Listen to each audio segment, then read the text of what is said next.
This episode is brought to you in part by the Apologetics Guy Show, the podcast that helps you find clear answers to tough questions about Christianity.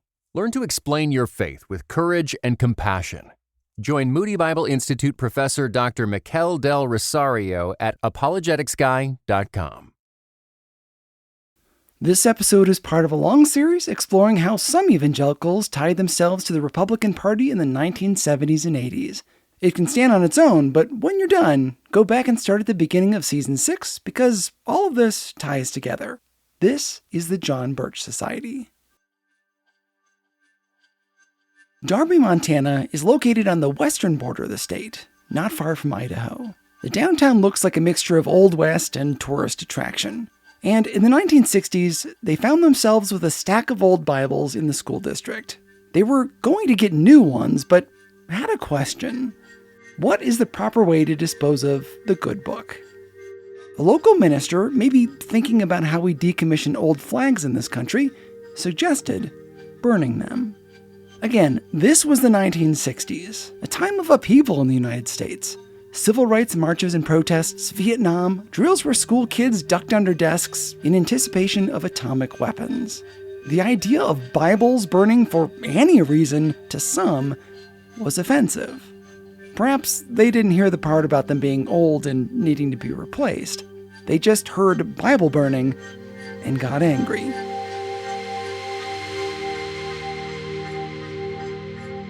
What followed was a battle that lasted for years, led by the John Birch Society. The John Birch Society is a group of radicals on the far right.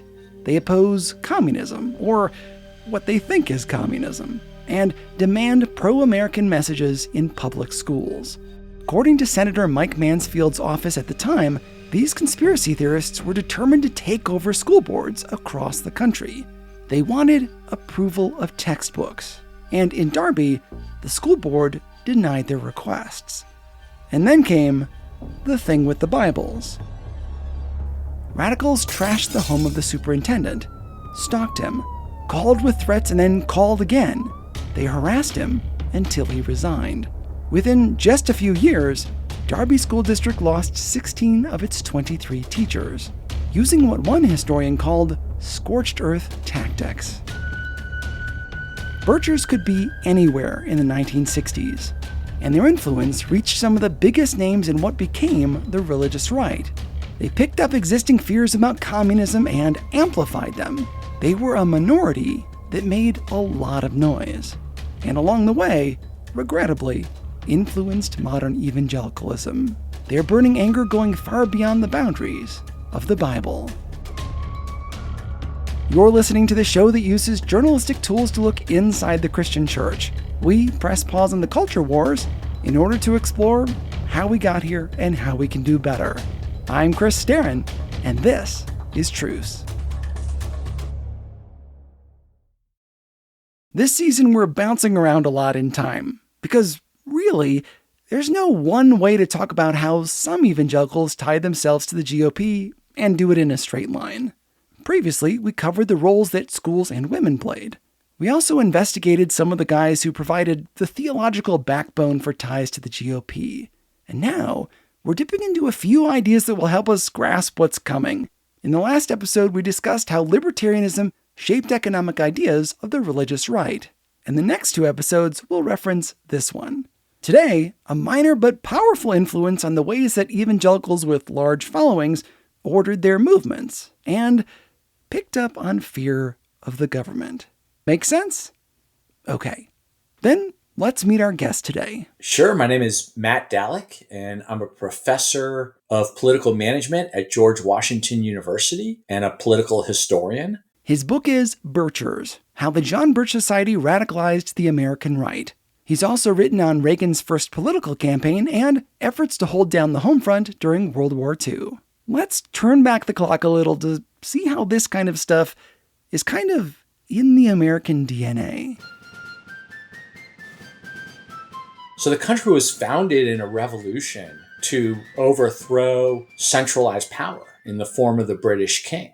Americans harbored deep suspicions of a concentration of power in a distant place. I think that has lent itself to this hyper-individualistic ethic in the country and this deep suspicion of federal authority, of elites trampling on individual rights. The late 1700s were also an era of conspiracies in Europe, many of which were harnessed by the rich and powerful to stay in power. You can read more about that in the book Phantom Terror by Adam Zamoyski. A second element, though, and this is obviously true in other countries as well, but it's especially true in the United States, because the country has grown so much through immigration. There, I think, has long been, especially among native white populations, conspiracy theories that target immigrants, that target Catholics, Jews, foreign ideas. For example, some Americans were afraid of new Catholic immigrants,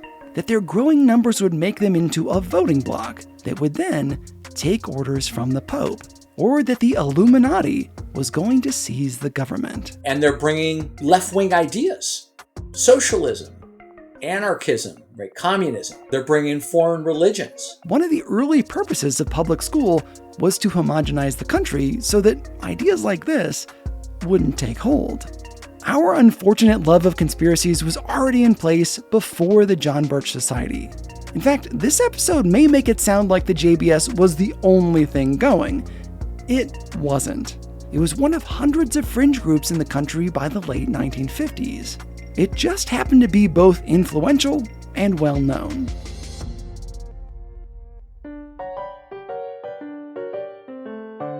Yeah, so Robert Welch was a candy manufacturer. He was actually a highly successful salesman. He would go around the country and hawking junior mints. He was the vice president of the company, so he was an executive, and he was very well off. Actually wrote a book at one point about the art of the sale. This was in the 1930s and 40s. He became a fairly prominent business leader through the National Association of Manufacturers, one of the largest, most influential industrial lobbying groups in the United States in mid-20th century. You may remember them from season 3. They advocated for free market capitalism and actively marketed economic ideas to pastors, a perfect breeding ground for what Welch was about to launch. Its members were rich industrialists anxious about the New Deal and protections for labor. So some of them tried to market God and country as a way to establish order in the United States. Like, actually market it. In publications, ads, campaigns, sponsoring certain candidates. And one of those wealthy industrialists was Robert Welch. He, in the 1940s and 50s, became something of a proselytizer on the side. Meaning that, especially by the late 40s and early 50s, he would use his position of authority, of wealth, and just by dint of his authority as a leading businessman, to write articles and give speeches and publish books discussing the threat that he saw of a communist takeover of the United States. Okay, so cards on the table, there was an actual communist threat in the United States at the time. The Soviets had stolen plans for the nuclear bomb, and the government did turn up legitimate communist spies. And of course, we were spying on them too. China and Russia saw tens of millions of deaths of their own people through starvations, gulags, labor camps, and straight-up disappearances. Communism was a threat, as were spies. But there are right ways to combat stuff like this, and there are lots and lots of wrong ways. Which do you think Welch chose? He was a businessman turned hardline anti-communist who, in the 1950s in particular, he wrote a series of books, including a book about how the U.S. was basically selling out its foreign policy to the communists. As part of his anti-communist fervor, he promulgated a number of conspiracy theories about the alleged communist threat, the communist conspiracy as he saw it within the United States, that had explained, in his view, why the country was losing the struggle against communist evil.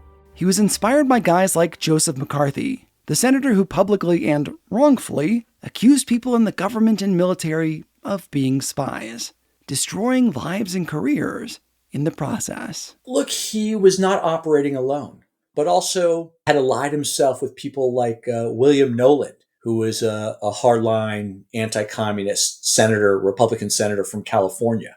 Robert Taft, a conservative Ohio senator, was one of Robert Welch's heroes. We'll talk about Robert Taft soon. He was Mr. Conservative in the 1940s and super duper anti-communist. In that era, the government was going through labor pains. Pains with labor. Unions. In the last months of 1946 alone, there were 4,985 strikes in the United States, which some of these guys saw as proof that socialism had arrived. To be clear, it hadn't. But that didn't stop them from equating labor unrest with socialism. Rather than, cleaning up their factories, providing a living wage, or improving safety, the industrialists decided to fight back. One way Welch did this was by serving on the board of the Foundation for Economic Education, a libertarian group that disseminated scary literature to factory workers on things like taxes and the French Revolution. They also gave free conservative textbooks to poor schools. Welch became a popular speaker. He was billed as someone who understood the wicked ways of communism, and his target audience was well-connected businessmen, men of influence who could then change their communities. This led to the founding of the John Birch Society, leading to the question, who was John Birch? Bill Nolan, the senator from California who was an ally of Welch, helped Welch get access to files about John Birch. And Birch was an evangelist from Georgia, turned Army intelligence officer who served in China in World War II. Birch was murdered by Mao's Communist Army 10 days after the war. In these files, Welch believed that he had discovered not only that Birch was the first victim of World War III, of communist plot to take over the world, but his murder had been covered up by communists and their sympathizers within the American government. Which played right into the narrative he and McCarthy had already constructed, that the Reds had invaded the American bureaucracy. But conspiracy theories often take a shard, right, of reality, and they build that into something that's almost unrecognizable. There's the illusion that it is, at least in Welch's telling, that it is based on his extensive research. But the conspiracy theory about the John Birch cover-up, or even Welch's later charge that Dwight Eisenhower was a dedicated agent of the communist conspiracy, which really became quite infamous in the early 60s, that allegation. And some of these books are heavily footnoted, but not based on real sources, right? Like not based on or what Welch claims that the sources say or don't really say that. And so no, there was no government cover-up, intentional cover-up of John Birch's death. It's like how people today say they're going to do their own research on a topic and then read suspicious websites instead of looking for original documents or credible sources. His research was the 1950s version of that. So there were people who believed that Eisenhower was a communist puppet, even though that made no sense. There was an even kookier belief about Senator Taft. That his death was caused by a radium tube implanted in the upholstery of his Senate seat that caused the cancer that had killed him. Which is nutty and based on nothing. And what was Welch's source? As has been so widely rumored. He flat out admitted that it was based on rumor, not documented proof. But that really didn't matter to his fans, who were already hooked. Of course, there are genuine conspiracies. There were, like communist spies stealing nuclear secrets from Los Alamos. But this was not one of them. Welch portrayed Birch as a martyr to the cause. But let's be clear, he was a soldier at the time, not a civilian. Many movements, especially extreme movements, need martyrs. They need their narratives, and within those narratives, there are often heroes placed at the center of them, many of whom have sacrificed, given the ultimate sacrifice for the cause. And Welch really appropriated and elevated this person who of course, was not alive to protect his identity or his legacy. Welch spread the word through a biography of Birch and named his organization after him. Speaking of the organization, it was time to found it. Welch sent out letters. Cryptic letters. Get on a train, but not all together. Pretend you're someone else, just some normal businessman on a sales trip.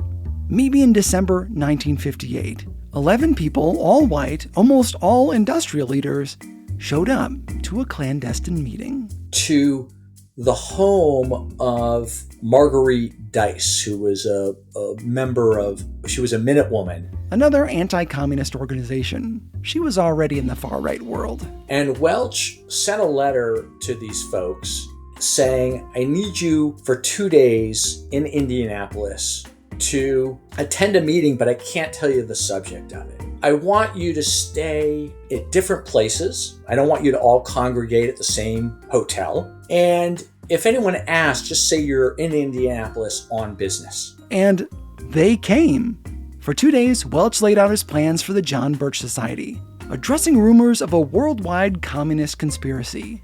His goal was to take the fight to the communists in the United States. It would serve as a kind of shock force or shock troops to go after the alleged conspiracy, whether that was in the public libraries or the local school system or federal and state and local officials, that this movement would be a way to circumvent the parties, the political parties, to try to reach the public directly. They were afraid of mainstream media and institutions.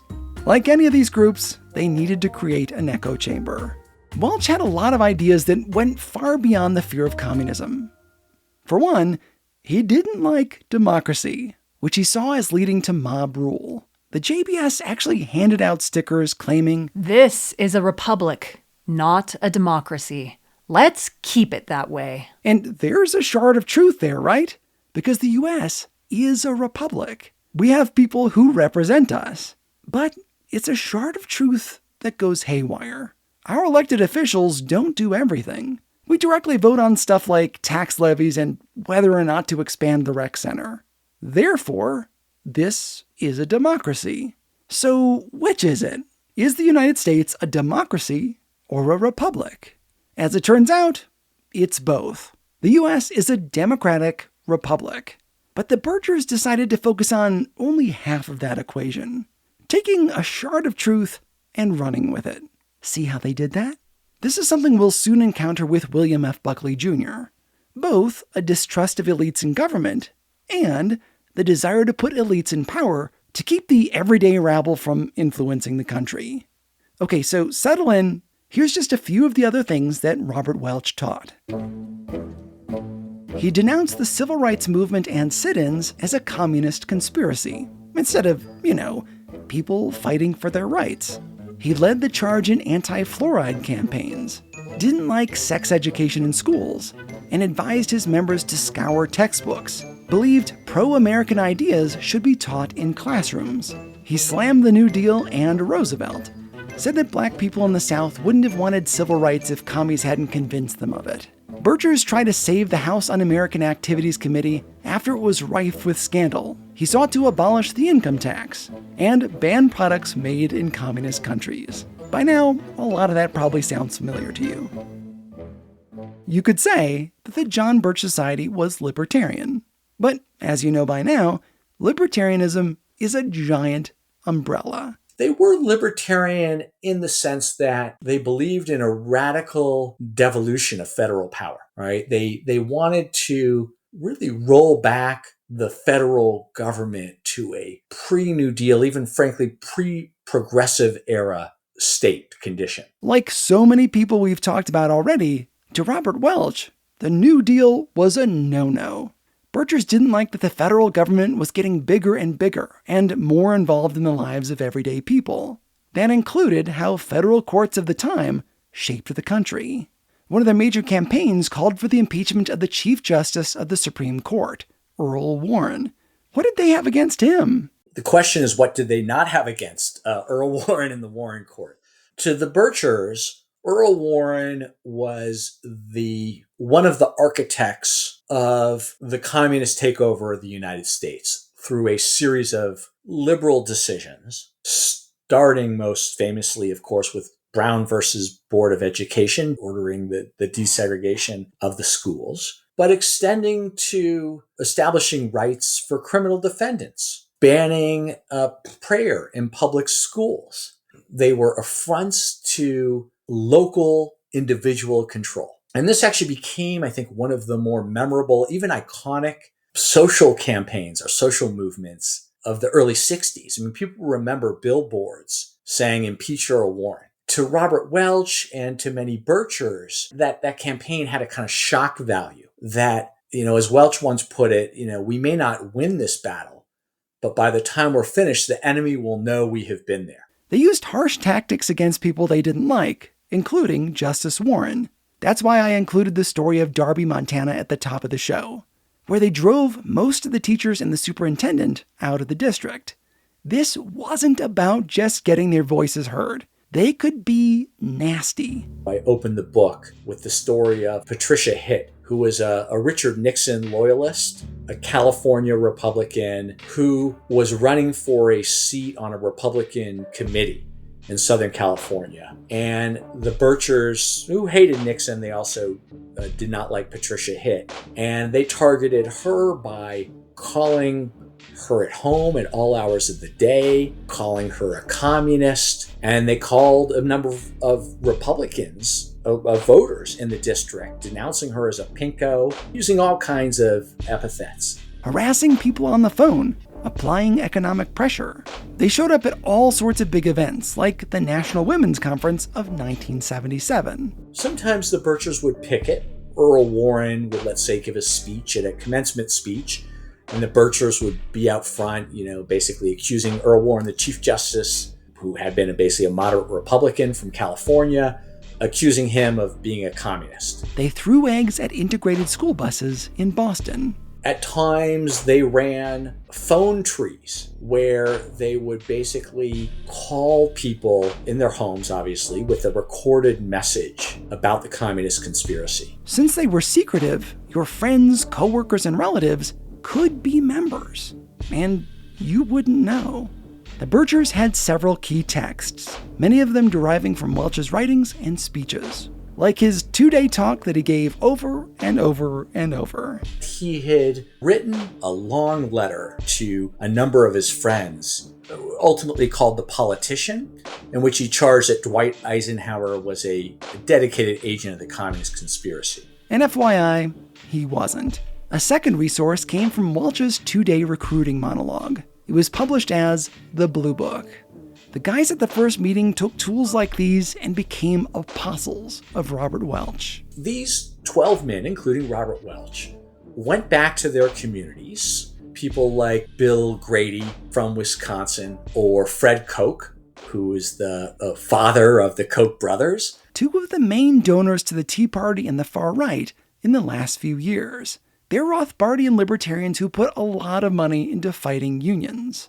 Koch was at that first meeting and became an evangelist for the Birch Society. They started to put their money and their organizational muscle and their contacts, their extensive network, behind the John Birch Society. Spreading these half-truths and all-out lies. They did it through meetings, which were limited to 20 people to maintain secrecy. At first, they targeted people like them, rich, white industrialists, mostly Christian, and people with high standing in their communities.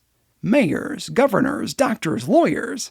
Welch didn't want dissidents, just people who agreed with him.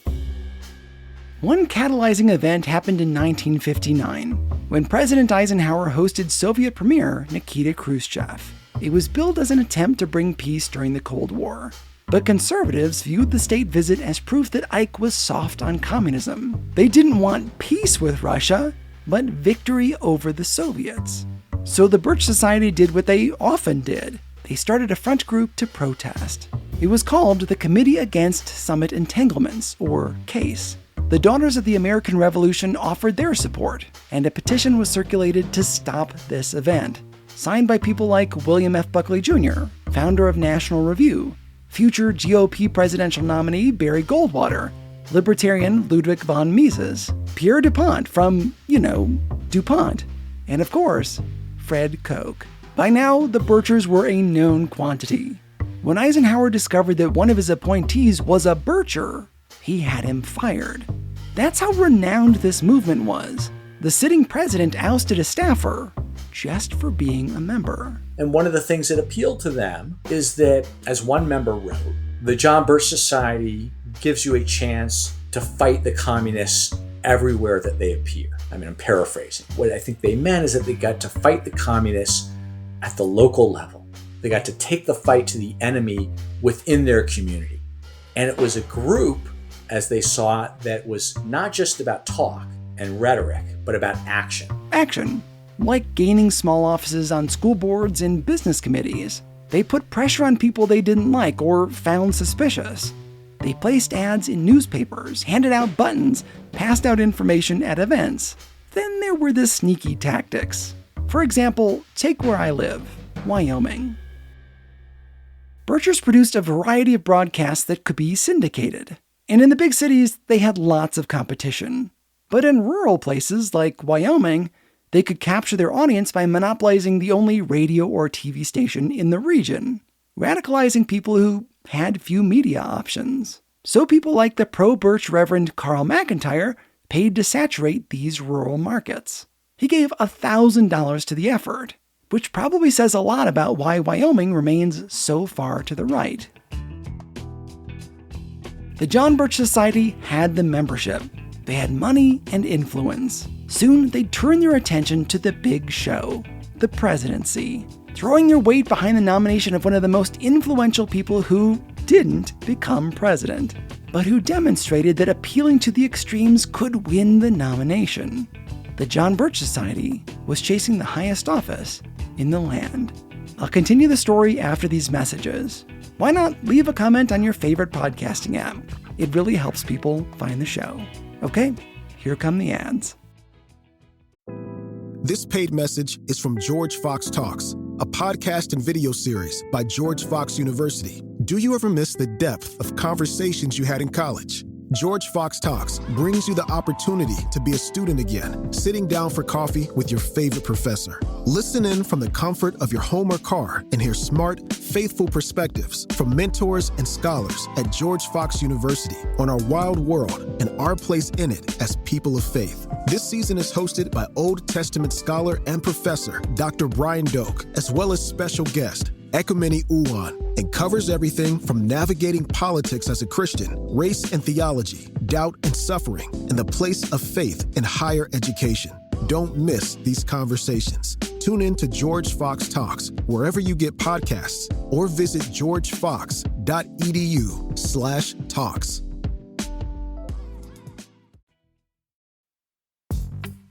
Welcome back. So far, we've mostly talked about the contributions of men, but they weren't the only ones involved. The movement was founded by and run by, in headquarters in Belmont, Massachusetts, almost all by men. All the sectional leaders, many of the big donors, men. But the women, especially by, I think, the early 60s, were in many respects the most powerful force, especially on the ground. Many were upper class and white. As they said, right, they had the time. They were often well off enough, so, right, they weren't necessarily working.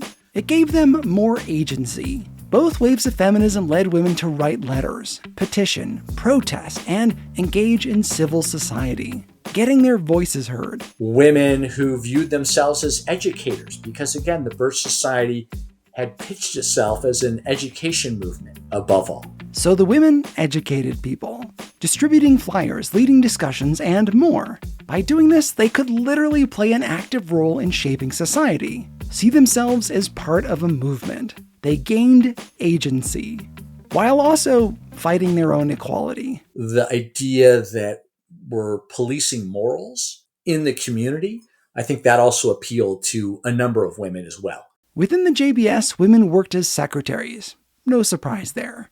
But many conservative bookstores that doubled as Bircher distribution sites were operated, if not owned, by women. Sometimes several stores in one city. Los Angeles alone had 36. One historian likened them to coffee houses for the left, where women led classes and connected people, which made them a powerful political tool. Men and women alike wanted to change the country, make it in their image. What better way to do that than through politics? There was a major problem, though. Neither of the political parties really fit the John Birch Society. But because Robert Welch had run for lieutenant governor as a Republican, he had attended the Republican convention in 1952, was a big supporter of Ohio Senator Robert Taft. When Eisenhower won the nomination, he called it the dirtiest deal in American political history. And other founders as well. People like Bill Grady from Wisconsin had actually been both a supporter of Joe McCarthy, but also of Dwight Eisenhower. But Eisenhower and Earl Warren were Republicans. And according to the Birchers, they were commies. Could they really belong to the party of Earl Warren? They would try. So they backed a number of Republican candidates in the 1962 midterms, with some success. And then in 1964, they flocked behind Barry Goldwater. Barry Goldwater. Someone we'll cover soon in more depth. He's credited by historians as pushing Republicans further to the right and expanding the party to include extremists. Like, Birchers. Even though he lost by the greatest margin of any U.S. presidential election. Lock that away for the future. Most of their successes were in lower offices, though they sometimes gained prominent positions. Vice President Dan Quayle's parents were Birchers. But as far as the far right was concerned, neither Bush nor Reagan met their standards. They certainly did not like Nixon, despite his hardline anti-communist stances. The Birchers were suspicious of Republican leaders, but they didn't really have another option. By 1968, though, they were very strongly behind George Wallace, the segregationist governor of Alabama. The third-party candidate who said, segregation today, segregation tomorrow, segregation forever. And thankfully, Wallace lost big time. So the Birchers failed to win the big office. But they did manage to push the GOP. Goldwater, whose first Senate campaign was funded in part by Welch, famously demonstrated to Nixon that Southern racists were a demographic that could be targeted by Republicans, nudging him in the direction of his long Southern strategy that I talked about earlier this season. While they never made it to the big chair, Birchers made waves in other places, notably in Christian circles, including some of the names we've already mentioned this season. Take a deep breath because some of this might give you a headache. One Bircher sympathizer was R.J. Rushdoony, the father of modern homeschooling and architect of Christian Reconstruction. His base of operations for a time was in Southern California, where some of his financiers read books by the John Birch Society. This is from a letter Rushdoony wrote to Robert Welch. Let me express my great respect for your work and for you personally. I regard you as the clearest and most courageous public figure of our day. Rushdoony gave money to the society but didn't sign on as a member, knowing, of course, that a direct affiliation with them might harm his other work. What about Phyllis Schlafly, the Catholic woman behind the Stop ERA battle in 1977? Her book, A Choice Not an Echo, was a bestseller among Birchers and was instrumental in the nomination of Barry Goldwater. She was a member of the JBS, but revoked her membership in 1964. Notably, she also canceled her subscription to National Review magazine when it criticized Robert Welch. Her connection makes sense when you consider how she ran her organizations. They had a lot in common with the JBS, from the way they subverted traditional media to the use of front groups that appeared interested in a single issue, and her organized grassroots efforts. Then there is Tim LaHaye, a hugely influential author in evangelical circles, including the wildly popular Left Behind book series. According to Matthew Dallek, LaHaye regularly lectured and ran training seminars for the John Birch Society in the 1960s and 70s. He didn't remain a Bircher, but his later work paralleled Welch's. As we'll hopefully see later this season, LaHaye formed the Council for National Policy, whose goal was to fight secular humanism, and also taxes. It's a shadowy political powerhouse tying religious leaders to big money. One critic described it as a slick, updated repackaging of Birch Society philosophy. They continue to operate in secret. One of their members was the late Foster Friess. Now, if you lived in Wyoming, you'd know who I'm talking about. I literally used to live next door to his investment business, and he funded a classical Christian school in my town. Speaking of deep pockets, there was Joseph Coors, the beer magnate, who funded the Heritage Society. He was pro-Birch. And J. Howard Pugh, a wealthy oil man and co-founder of the Pew Charitable Trusts. He was a Presbyterian layman and a major backer of Christianity Today, which, by the way, feeds ads to this show. His money helped finance Barry Goldwater, Nixon, and Billy Graham. He funded Spiritual Mobilization, the Foundation for Economic Education, and the Christian Freedom Foundation. He supported the John Birch Society, though he denied membership. But he was on the editorial advisory board of a Bircher magazine, American Opinion, and was a stockholder in Robert Welch, Inc. So, I'm guessing J. Howard Pugh was okay with Robert Welch. Not only were some Christians with large followings Birchers or Bircher adjacent, a lot of money that funded evangelicalism in the 20th century came from Birchers. Okay, so let's check in. Who here's still breathing normally? Does it lighten the mood if I tell you that Mad Magazine did a riff on the Birchers? I'll put up a link for patrons who want to see it for themselves. This brings us to a big question.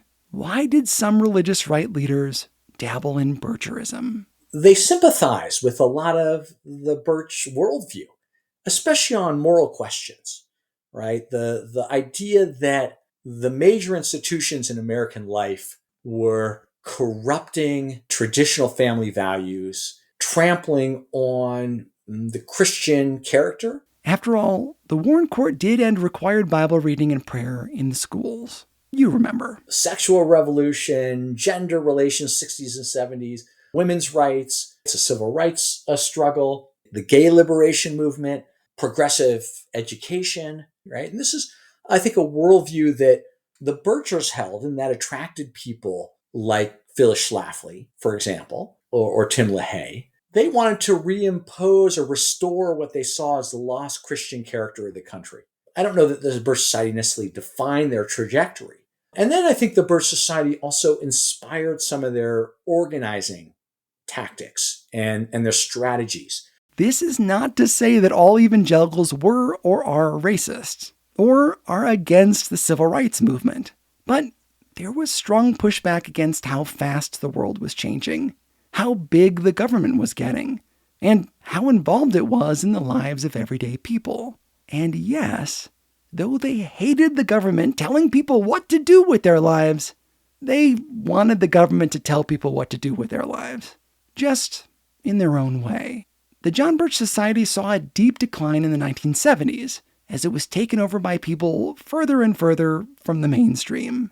It lost some of its influence, but is still going today, spreading propaganda, and we hear echoes of it every time a prominent conservative accuses somebody of being a communist, when they're probably not.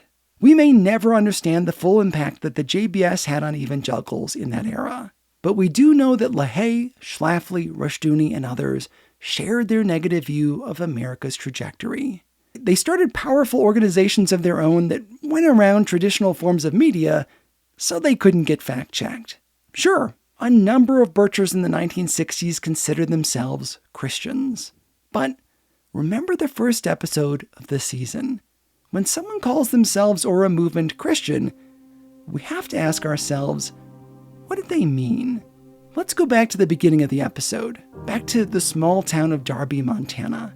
Do Christians run teachers and superintendents out of a school district for replacing old Bibles?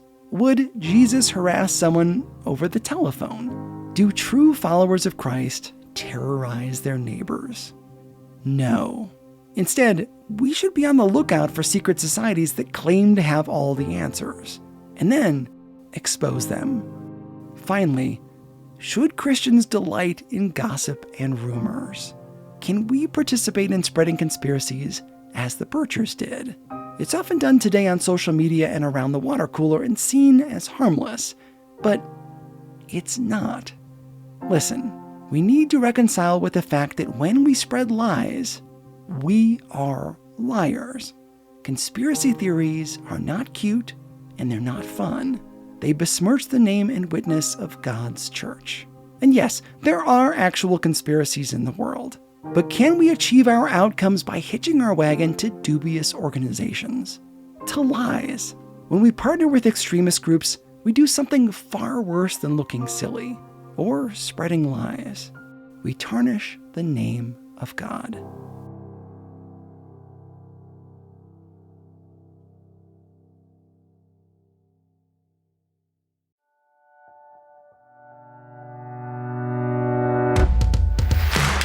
Special thanks to Matthew Dallek. I first heard about his book Birchers on NPR's Fresh Air back when I was driving a school bus, and the book is quite good. Other sources can be found on the website or in your show notes, including Before the Storm by Rick Perlstein. If you want to keep me working on this program instead of driving a school bus like I used to, consider giving a little money each month to help me out. What other Christian podcast is exploring the legacy of the John Birch Society? I mean, really? This is important stuff, and the reason I can cover this kind of thing is because I'm an independent, for-profit company. If I were running a nonprofit, I'd be too scared to call out the shenanigans of wealthy financiers because I'd be chasing their money.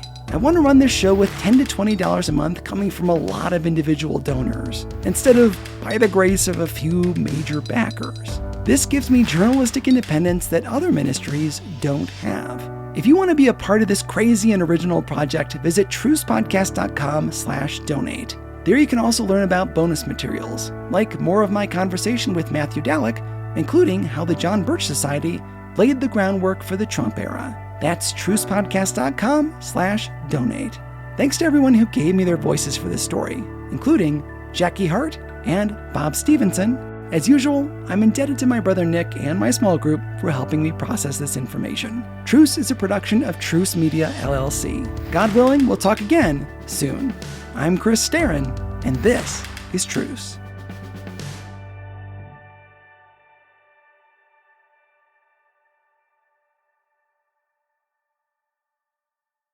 This episode was brought to you by The Pour-Over. The Pour-Over believes that news can actually be a force for good, helping people find rest and comfort in Christ while spurring them on to loving action, instead of, creating division, anger, and a persistent feeling of impending doom. Join 600,000 plus Christians who receive TPO's politically neutral, no, seriously, anger-free and anxiety-free Christ-first news coverage.